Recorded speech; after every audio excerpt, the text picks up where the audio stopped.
Hello everyone, and welcome back to a new video. In this video, I'm going to show you guys how you can transfer files from Google Drive to OneDrive.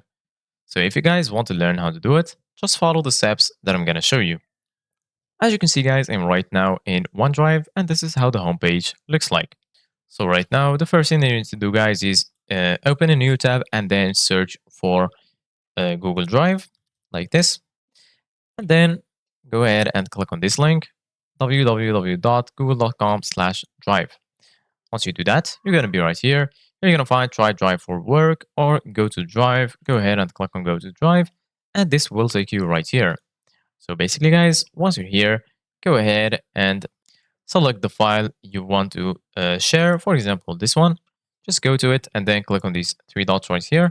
Then here you're going to find the option to open with Google Slides or anything. You're going to find download, rename, make a copy.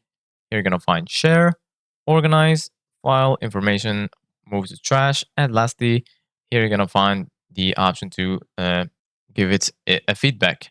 So right now, you can go right here to share. And then right here, as you can see, guys, you're going to find two options, share and copy link.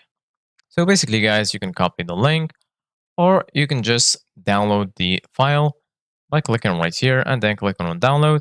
And then once you click on download, go ahead and go back to OneDrive and then you can upload it right here. Or if you have OneDrive synced with your computer, you can just go to File Explorer, click on OneDrive, and then you're going to find this right here.